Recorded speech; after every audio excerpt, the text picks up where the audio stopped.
Avant de commencer, abonne-toi à Para TV et partage cette vidéo. N'oublie pas de liker et de laisser ton point de vue en commentaire. Le conflit russo-ukrainien tend vers sa deuxième année et pour le moment, nul ne peut prédire l'issue.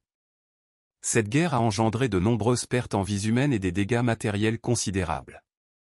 Dans ce conflit, Kiev bénéficie du soutien d'une grande partie des chancelleries occidentales avec leur tête, les États-Unis.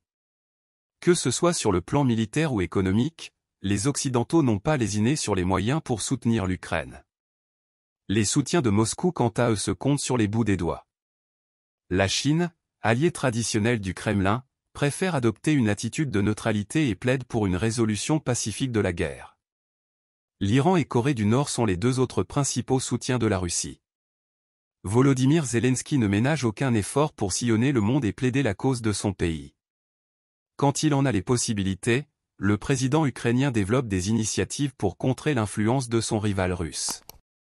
Le samedi 23 septembre 2023 par exemple, Volodymyr Zelensky a rencontré le général Abdel Fattah al-Burhan, le chef de l'armée soudanaise. L'entrevue s'est déroulée dans la ville irlandaise de Shannon. Des sources bien introduites ont récemment révélé que du matériel militaire ukrainien, notamment des drones, ont fait leur apparition sur le champ de bataille au Soudan.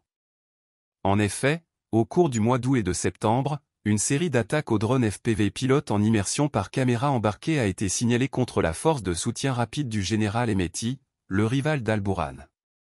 Il se trouve que le groupe Wagner apporte son soutien au général Hemeti. C'est la première fois que la technique d'attaque aux drones FPV est utilisée sur le continent africain et il se trouve que c'est l'Ukraine qui a développé cette technique dans les premières heures du conflit avec la Russie. Pour le moment, aucun officiel ukrainien n'a confirmé ces révélations, mais la récente rencontre entre le général Abdel Fattah al-Burhan et Volodymyr Zelensky est assez révélatrice. Selon des experts bien introduits, cette rencontre entre les deux personnalités montre clairement que l'Ukraine a choisi son camp dans la guerre qui se déroule au Soudan. Vu que Moscou et Wagner sembleraient pencher pour le camp Hemeti, Kiev a naturellement opté pour le camp al-Burhan. À Shannon, Volodymyr Zelensky et Abdel Fattah al-Burhan étaient accompagnés par leurs ministres de la Défense respectifs. Sur le plan politique, l'influence de l'Ukraine en Afrique est minime.